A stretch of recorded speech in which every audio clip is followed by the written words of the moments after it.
A couple of other points about 529s. Julian already mentioned one of the more unique features of this type of investment vehicle, which is that anyone can make a contribution to it.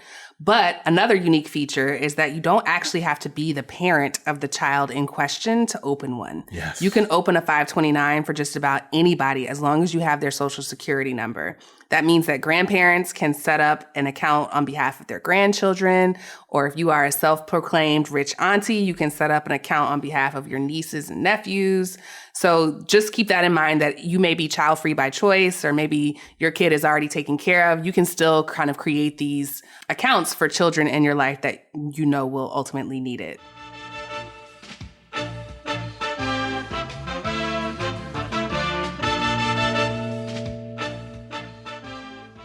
Welcome to the Rich and Regular podcast presented by Success, where we explore life at the intersection of money. I'm Julian. And I'm Kirsten, and today's episode is about investing accounts for the youth, the minors, the children. We love the kids. The pitney. Yeah. Oh, that last one was a little outside of your range. So let's not do that. I know. I'm working on my Caribbean accent. Yeah. We just booked a vacation to Jamaica. So maybe that's why it's top of mind. Anyway, this is a timely episode because I just wrote an article about this, or not just, it was a couple of weeks ago by the time this article or this podcast is published, but it is a article on Next Advisor, which is a subsidiary of Time Magazine. And I spoke a little bit about what we're doing for our son, Bo. So the article is kind of, it's an article that's been, let's just say it's been done before, right? There have been a couple of articles over the last couple of years that really went viral because they were talking about what some of these younger entrepreneurs and workers are doing to set their kids up, the types of strategies and investing accounts that they're doing to ensure that when their kid graduates from high school, they'll be a millionaire or, something like that, which I think is fantastic. What I wanted to do was actually just be a little bit more reasonable, right? Like, while that is possible, and I'm certainly not knocking that, a lot of people aren't like trying to ensure that their child becomes richy rich by the time they're walking across the graduation for high school. So we wanted to just focus on what can be done and help people realize that how even just a little bit can actually be something really meaningful and help give your children a leg up. Yeah. I think two of the things that kind of get lost in the conversation about investing for children is that, one, that it has to be this astronomical amount of money in order to be meaningful instead of a reasonable amount like $50 or $100 a month. And then two, that the only way to gift money to minors in your life is through estate planning or like a death benefit once you've passed away. Right. And neither could be more false. First of all, there's a reason they call compound interest the eighth wonder of the world. Small amounts invested consistently over 10 years is enough to leave a sizable balance. But if you take it further and do it for maybe 18 years, that child is well on their way to a happy life. There's actually this book called Die with Zero that I haven't read yet, but it's next on my list. And it came out a couple of years ago, which, with a title like that, it made the timing very awkward given the pandemic. But the book is really about the trade-offs that we all make between how we save and how we live. And one of the major premises of the book is that we should all aim to leave this earth with our bank accounts at $0 and spend the rest of our money on living a great life, which sort of challenges this cultural pressure, this idea that you should leave something behind for your loved ones or for your children.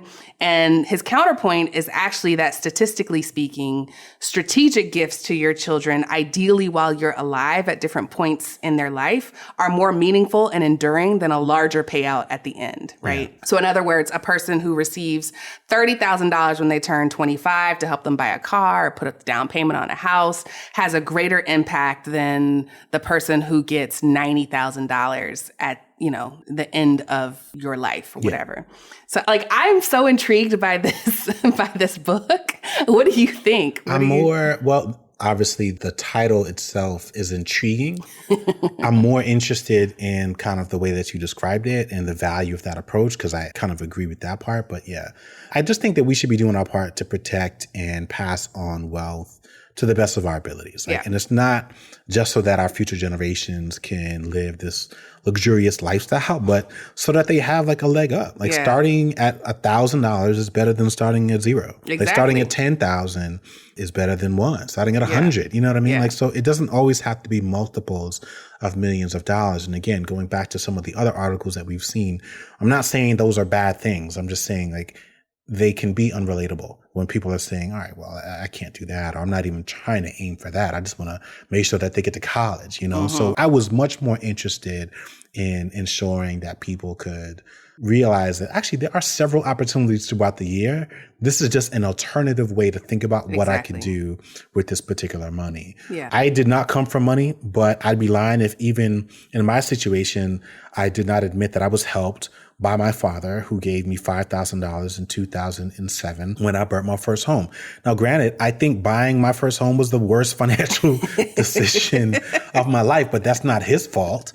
That's the fault of like Wall Street greed and people double dipping and gambling with mortgage-backed securities. Right. But anyway, my point is like just being in that position was enough to allow me to buy my first home, which I think is simple things like that, to your point, like just being able to afford to get through that first year of college and you can figure out your way afterwards versus knowing that it's not a possibility at all because you don't have the money, I think can be problematic. So I don't know that I completely, agree with die with zero. But but I understand you got to do what you got to get people to open up the book. And hopefully I like the idea of dying with zero, although it's kind of an impossible goal because you can't really predict when you're going to die. And if you're wrong, it just means you got a whole, you just got a whole nother problem. Like I ran out of money. So if you're not taking it literally, I like it as a goal, like metaphorically speaking. And I also fundamentally agree that there are times when it's better to give sooner rather than later. Yes. So today, I thought we could discuss a couple of options for investing for children and kind of the pros and cons associated with each of them. And since you already mentioned one of them in talking about the article that you wrote, why don't we start with custodial brokerage accounts? Let's do it. So the first type of account is exactly what you just said. It's a custodial brokerage account. These accounts are different from regular savings accounts. We recommend having both, by the way. With a kids bank account, both the parent and the child can use it. And it's great for teaching children the fundamentals of financial literacy and helping them to build basic money habits and accomplish short-term goals. Custodial accounts are a little different in a sense that they're investment accounts that adults manage, typically parents or guardians, on behalf of the child until they reach like between the ages of 18 or 21. That depends on the state that you're in, which you'll see is a running thing when it comes to a lot of these types of accounts. But the purpose of those accounts are more so for long-term needs, right? So you might have a savings account for a child who wants to save up so that they can go to space camp. A custodial account is going to be something that... when they want to go to space. When they want to go to space. You want to go to space? Space. Oh, I was going to take you to Florida. Are you trying to go to the moon? Okay. Well, we're going to have to save up and actually do a little bit more for that. So there are two common types custodial accounts for kids. And this is where financial jargon gets a little I do ugly. like these words, though. UGMA is the first one. UGMA. Uniform Gift to Minors Act, also known as UGMA. And then there's UTMA, which is UTMA, Uniform Transfer to Minors Act. Very typical when it comes to accounts. They're like named after the piece of legislation that actually made them possible. So the difference is a UGMA lets you buy stocks, bonds, and mutual funds on behalf of a minor. UTMAs allow you to invest and transfer any property like real estate or things like art or collectibles without needing a trust, right? So those are kind of the differences between the two.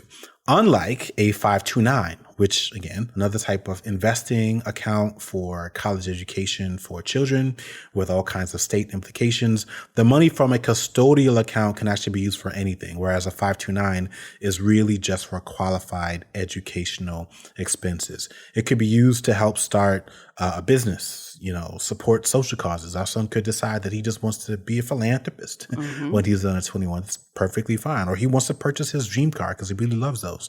Whatever he chooses is completely up to him. We see the custodial account as the custodians as a great way to store gifts or surprise money, which is what we opened the first one for. Now, if your child is able to work part-time or has any kind of earned income, whether that's through your own business, like our son has, or through an employer, like, I don't know, your local fast food restaurant, you're able to open another type of account, which is called a custodial Roth IRA. And I know I'm throwing a lot of these types of accounts at you, but the big difference here is we're kind of turning the pages. Like, one is more so for like, hey, if you got money, it comes from your dad or your uncle or something like that.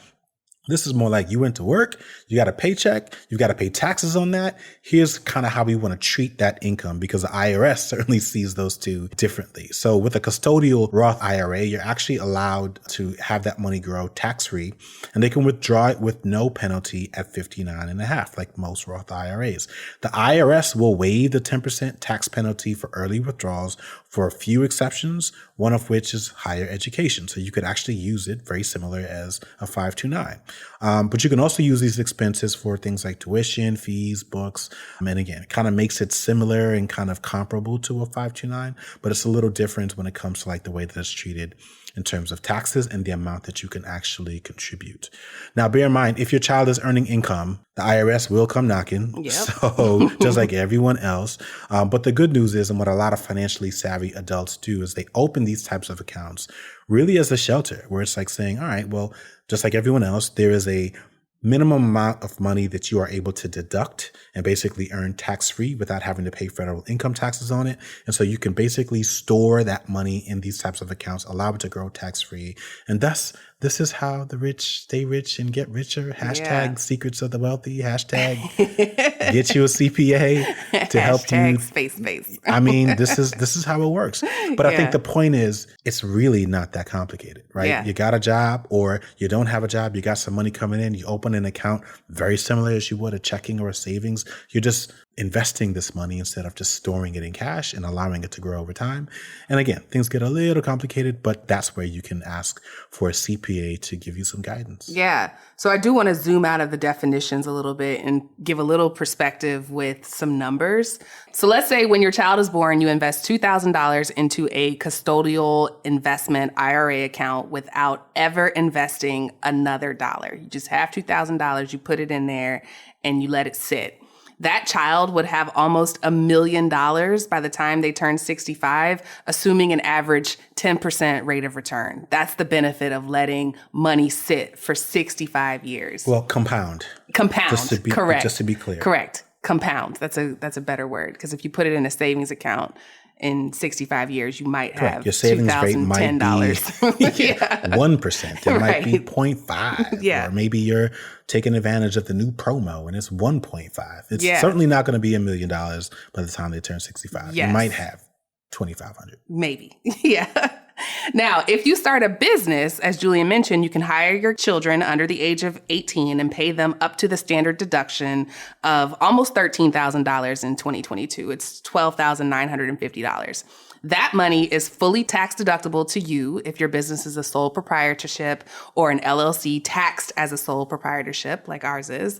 Also, your child won't owe any income or employment taxes because it's right below that threshold of when you have to start paying taxes. Now, the wage that you pay your children has to be reasonable for the job, right? So if you have a, say, 7-year-old or an 8-year-old, very hard to justify paying them $13,000 unless they're actually spending a lot of time on the business. If they are, then yeah, great.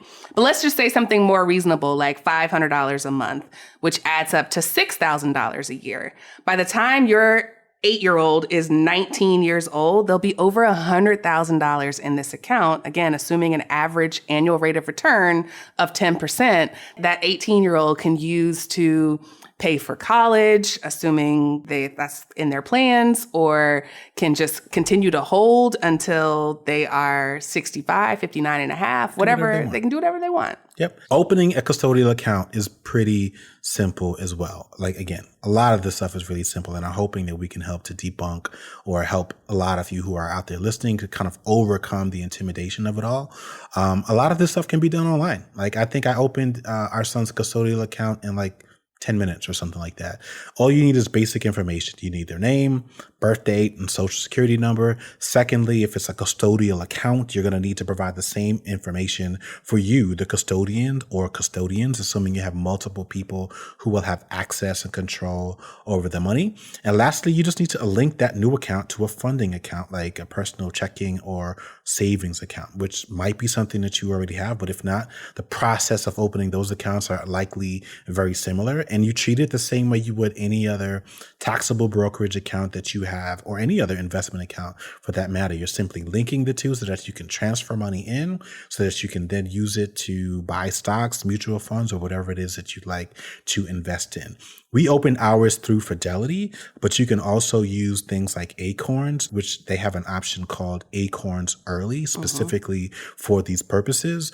Once you open it, you just need to decide on what your investments are. So our preferred approach to investing is in total stock market index funds for the vast majority of our holdings, because they're diversified, they are affordable relative to more expensive, actively managed mutual funds. But in this case, with respect to our son, considering this was gift money, we're actually willing to be a little riskier, to assume a little greater risk for the likelihood of a little greater return. And so rather than going with a total stock market index fund, we actually opted for a sector fund. And the particular sector that we were interested in was the tech sector, because we've seen a ton of growth in tech sector funds over the last 10 years, honestly, 20 years, probably more than that, really. And there's really no reasonable reason for us to believe that this is not going to continue into the foreseeable future. So when we talk about a tech sector fund, we're talking about a mutual fund that is mostly or wholly comprised of tech stocks like Apple, Microsoft, Salesforce, Cisco, you name it, all of these tech companies. And so a tech sector fund is likely going to be mostly, if not 100% comprised of those types of funds. Little different from a total stock market index fund, where 30% of them, or maybe 20%, might be comprised of tech funds. So they are a little bit more aggressive. They are a little bumpier as they're growing, but the growth potential over a shorter time frame, in this case, like 18, 20 years, is significantly higher than you would get with a total stock market approach. So that's why we're thinking about it with respect to our son's custodial account. Great. All right. So we've talked about 3 different custodial accounts. There's UGMAs, UTMAs, and custodial Roth IRAs. We also touched on the importance of kids having savings accounts or checking accounts so they can learn basic money habits. I don't want to diminish the importance of that, so we'll probably swing back around at the end of the episode to just highlight some of your more basic options. Yep. But when we come back from break, I want to talk a little bit about another type of investment that we've mentioned a couple of times. It is the 529 accounts. So we actually did an episode on 529s about a year ago. It's episode 15 for those keeping score, where we debunk a lot of the hesitation around opening these types of accounts. But I do want to start with the definition, as we typically do. So a 529 is like many financial products and is named after the section in the IRS code, section 529. Like, I just feel like so much of financial literacy could be resolved if we would just name things what they are. An educational savings account, like why, like a ESA. Oh. I'm like, what? By the time I'm done telling you UTMAs, UGMAs, 529s, IRAs, 401ks, and 403bs, I need you to be good and confused. Yeah. So if you ever get bored, read section 529 of the IRS tax code. So 529 is a tax advantage investment account where parents and other loved ones can invest money for qualified educational expenses. And it's not just college. Sometimes we'll use the word college fund because it started that way, but it has since expanded into this really flexible option that you can use across education from K through 12. So contributions in a 529 can grow tax-free from federal taxes, and the money can be withdrawn tax-free only when it's used for qualified expenses. Now, most states will also offer a state tax deduction as an additional incentive, but the amount varies state to state. So I can't tell you what it is based off where you live. Look it up.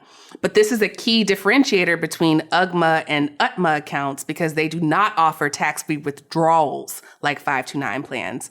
But they also don't have to be exclusively used towards education like 529 plans. So those are the two trade-offs that you're making between those accounts. Yeah, I was joking, but I want to make sure I'm talking about this in a way that I think people understand with respect to other adults, right? So we talk about this in our book. There was a very early moment in our life where we learned about 529 plans. And again, as we were new parents at the time. We were super excited about being financially savvy and preparing for our son's future. And I remember sharing that we'd opened a 529 for our son, and we had a birthday party. And we were telling people like, we don't need more stuff. Like, he's got enough trucks. He's got enough, all this stuff. Like, honestly, you could just make a deposit into his 529 and we'd be great. Like, if anything, like, you don't have to do anything. And we were met with like such vitriol. Yeah, they were mad. People were like, that's tacky. The nerve of you to ask Get the baby us some to toys. pay for your son's What's he going to play college. with? The nerve of you to bring more plastic junk into my house, or to give him more T-shirts and toys that he absolutely does not need, and we will just end up sending to the Goodwill in our local neighborhood in a couple of months. But okay, you can have it. The point is, it's actually really easy for people to do it. So if you've ever used like PayPal or something like that, like if you have a 529 account, at least ours in Georgia, you can just get a link and you can send that link to people. Here's his link. And if you want to make a deposit at any time for any reason, those people can actually do it the same as they would if they were making a donation to a nonprofit organization. And they can then claim a deduction on their own taxes for having done so. It's something for you guys to really think about. Hopefully your friends and family don't react the way ours did, but it's something that I wanted to make sure is an option, because I think it's actually one of the most important and valuable features with respect to 529s, because other accounts don't work that way. So with respect to how we manage ours, you can have the option, just like any others, to auto fund it. You can basically drip feed and send money into an account, or you can do it occasionally. In our case, we use gift money. So my father specifically, he's old school. He still writes checks, Christmas and on our son's birthday. We take those checks, and for the most part, it goes right into his 529. If my dad wanted the tax refund, he could do exactly what I've recommended, but he doesn't do that. So he likes to write a check. He likes to write the check and send a card. And send a little, no, it's not a card. He folds it up in a piece of paper. That's right. And then sends it. Your aunt sends a card. My aunt sends cards. She's like the last person that I know that actually still sends cards. But yeah, that's an option. Another way is to set it up as a percentage of your annual income. So if we're having a gangbusters kind of year, since our income is variable, we might decide that, hey, like after we've hit a certain milestone or after we've hit a certain benchmark, let's go ahead and dump X amount of dollars into the 529 plan. But we tend to use other benchmarks, which are typically set by the amount that we can offset of that contribution in taxes. So what do I mean by that? For a married couple in the state of Georgia filing jointly, we can actually contribute up to $8,000 a year to our son's 529 plan. So if we decided to put in $8,000, we can deduct that from our taxable income. Our CPA will say, yes, congratulations to you. For people not filing jointly, basically everyone else in the state of Georgia, you can only contribute up to $4,000 that is tax deductible. So not to say that you can't contribute more, but only $4,000 would be tax deductible. In our case, only $8,000 would be tax deductible, which I think is a pretty sizable amount for what we're trying to accomplish, especially when you consider compounding over like almost 2 decades. That's a lot of money. We are not contributing nearly that much, but it is an option, and just wanted to make sure that we were clear that there are a number of different ways that you could set up or think about your investing strategy. And it doesn't necessarily have to differentiate that much from the way that you're investing in any of the other accounts that you have. Yeah, a couple of other points about 529s. Julian already mentioned one of the more unique features of this type of investment vehicle, which is that anyone can make a contribution to it. But another unique feature is that you don't actually have to be the parent of the child in question to open one. Yes. You can open a 529 for just about anybody as long as you have their social security number. That means that grandparents can set up an account on behalf of their grandchildren, or if you are a self-proclaimed rich auntie, you can set up an account on behalf of your nieces and nephews. So just keep that in mind, that you may be child-free by choice, or maybe your kid is already taken care of. You can still kind of create these accounts for children in your life that you know will ultimately need it. Yep. The other thing to consider with 529 plans is that unlike a retirement plan, you don't actually have 30 to 40 years time horizon unless you're, investing in a non-traditional student, which exists. There are non-traditional students who go to school at older ages. But when most people think about higher education and the benefits of these accounts, they're thinking about the years that are shortly after high school. So assuming you start saving when your child is, say, 5 and plan to use the funds when the child turns 18, you might have a 10 to 15-year window for the balance to grow. So that you want to factor that into your investment strategy. You don't have nearly as long of a runway as you would with like a traditional retirement account. Yep. Okay, so you might be wondering, how should I approach investing? Like, should it be the same as my other accounts? And I kind of alluded to this, so let's flush that out a little bit. This is one of the reasons why mutual fund options like target date funds exist. Target date funds are basically actively managed mutual funds that are designed with target dates in mind. So in this case, let's say we're talking about a child that is going to be presumably the class of 2037. You might decide that in your investment account or in that 529 that you're actually going to invest the funds that you've transferred into the target date fund, which is probably going to be called something like target date fund 2037. Mm-hmm. And you can just invest in that. And that is managed in a way to optimize or maximize growth in line with that particular time frame. And you would want to do that versus, let's say, a regular sort of total stock market index fund, because those funds are not designed to optimize in any particular day. They're going to do whatever the market thinks is ideal. Yeah. And so what you don't want to be is in a situation where you actually need that money, very similar to retirement, but you have overinvested, and as a result, we've hit a downturn and you've actually lost a significant degree of value in that portfolio because of any number of reasons. Those funds are managed and adjusted so that those kinds of things are less likely to happen. But just being honest, you're going to pay a little bit for people to be able to ensure that is happening accordingly. So something to keep in mind. The other thing about target date funds that I think is great is that if you're planning to use the funds to pay for college, but it gets more complicated for people who want to use it for like K through 12 expenses, because you have even less time for that money to compound. And in that case, our advice would be to front load your annual contribution so you have the full year to compound instead of drip by drip monthly installments. In other words, instead of sending money every single month like you would to your retirement account, you can make one lump sum investment at the beginning of the year. I'll also say, if you're like us and you're not actually trying to cover the full cost of college, just like enough, then you can invest any way that you like. Like for us, we're choosing to be aggressive in our son's custodial account because it's gift money. And in our 529, we're not nearly as aggressive because we've worked for that money or he worked for that money. So we opt for a more simple approach, and we are fine with monitoring it like other accounts, and we'll reallocate at certain points to make sure that we don't put ourselves in a situation where we're approaching a withdrawal date, but we're suffering because the market is negatively impacted by our investment decisions. All right. So one last watch out before we get into the last type of account that we want to talk about is the implications to future financial aid. Depending on what type of account you open and that account's ownership, you could have an impact on future financial aid through FAFSA. So for example, money in a custodial IRA would not be reported as an asset of FAFSA. And 529s have a minimal impact because they still have the parents' names on the account. But assets in an UGMA or an UTMA or a brokerage can affect eligibility for financial aid because they're considered student assets and they're weighed more heavily than parental assets. So if you are a child that has $10, $12, $15, $30,000 in their name, that's considered an asset when it comes to financial aid, and they may qualify for less. So it's just something to keep in mind as you're deciding which accounts you want to invest in. Now, the last type of account we want to talk about, particularly for those of you with older kids, is just a basic, simple, tried and true brokerage account. So some brokers have created accounts that are specifically designed for teenagers. For example, Fidelity has this youth account that's available for teens that are aged 13 to 17, and most of these come with a debit card, so they have access to a portion of their funds that they don't have invested. Now, unlike the other options that require a parent or a relative to be the custodian of these accounts, your teen actually owns the account.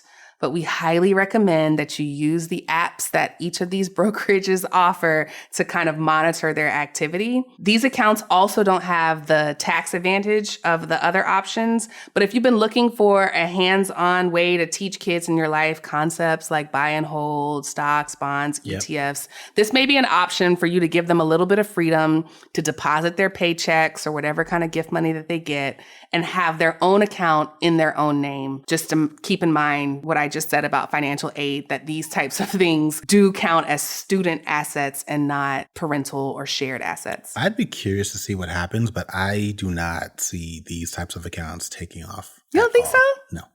No, there's so much. I mean, I know more parents who complain about their kids accidentally ordering things using the Echo or, something like that.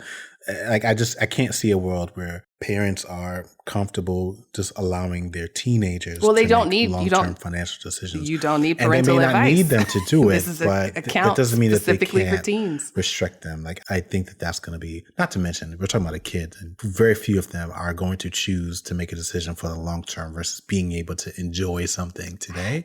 I think that's pre-TikTok. I don't know. Like, there are a lot of 13-year-olds who understand the role of investing more than any other generation before. I do agree with that. And so if you've seen enough on TikTok and maybe your parents aren't financially literate or aren't into investing, this is an option for them to get started. So you may know a kid in your life. It's probably not you if you're listening to this podcast, but you may have a niece, nephew, neighbor that you can introduce this account to and say, actually, as a 15-year-old who has a job, you can open up your own brokerage account through, any of these youth accounts. Yeah, I love it. Okay, so last thing I will mention, because I want to make sure we didn't forget it, and is to say that there are other accounts, right? These are just a couple that we really wanted to zero in on because I think they are the few that most people are least familiar with. But we wanted to really highlight kind of the long-term implications of this. Again, in the article that we wrote, we spoke about how a simple $1,000 contribution that we're making this year and a continued $100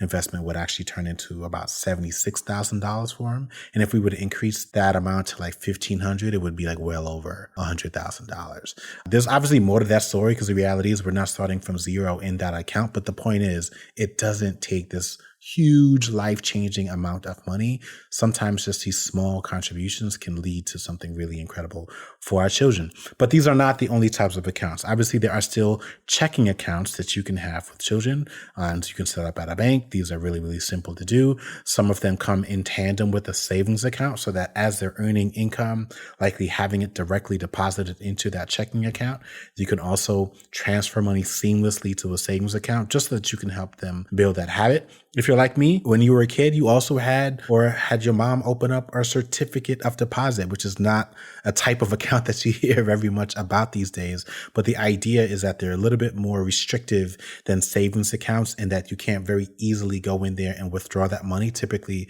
it's going to be held for certain periods of time. It could be 6 months, 12 months, 24 months, you name it. They're set up with different increments depending on the financial institution. But the reward for that restriction is that you're rewarded with a little bit of a higher interest rate than a savings. And then even beyond that, you have other types of savings accounts like money market accounts, which don't have the restrictions that certificates of deposit have, but they, require typically a significantly higher minimum deposit. Some I've seen as high as like $20,000, which is crazy. But you actually earn a little bit more for the money that you put into it. So those are just a couple of other options that you're thinking about what you want to do for your kids aside from buying them more toys and stuff for their birthdays and for the holidays. All right. Final thoughts. Let's do it. So my final thought is that investing for kids is a great way to teach them about the economic system that they are inheriting or were born into.